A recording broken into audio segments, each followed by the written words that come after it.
छावा संघटनेच्या कार्यकर्त्यांना मारहाण केल्यानं हकालपट्टी झालेल्या सूरज चव्हाणांना पक्षाकडून पुन्हा एकदा संधी देण्यात आली। सूरज चव्हाण यांच्याकडे राष्ट्रवादीच्या प्रदेश सरचिटणीस पदाची जबाबदारी देण्यात आली।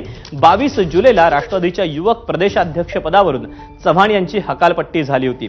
या कारवाईला महिना होत नाही तोच चव्हाण यांना पुन्हा संधी देण्यात आली।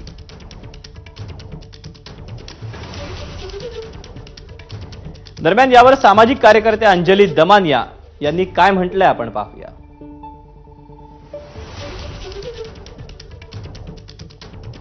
युवक प्रदेशाध्यक्ष पदावरून आता थेट पक्षाचं सरचिटणीस पद।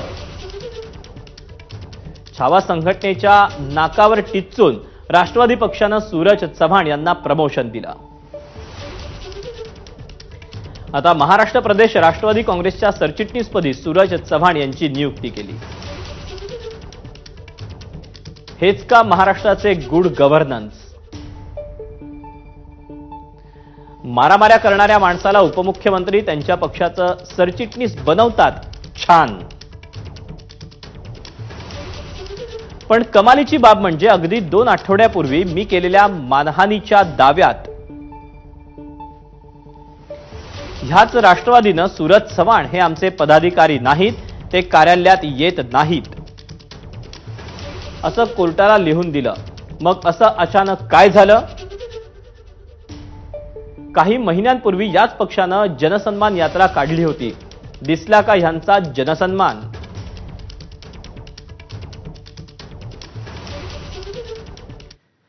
तर शरद पवारांच्या राष्ट्रवादीचे आमदार रोहित पवारांनी देखील अजितदादांना सवाल उपस्थित केलाय, पाहूया।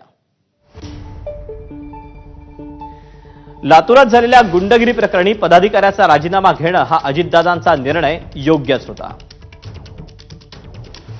मात्र महिनाभराच्या आतच त्या पदाधिकाऱ्याचं प्रमोशन केलं जात असेल तर याला काय म्हणायचं?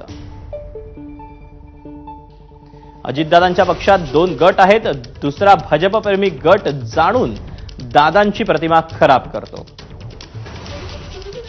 शब्दाला पक्का या अजितदादांच्या प्रतिमेला धक्का देण्यासाठी ही नियुक्ती केल्याची चर्चा आहे। मारहाण झालेल्यांच्या हातातील प्लास्टरचा पट्टा निघण्याच्या आतच प्रमोशन केलं। शेवटी विनाशकाले विपरीत बुद्धी अशी टीका रोहित पवारांनी केली आहे।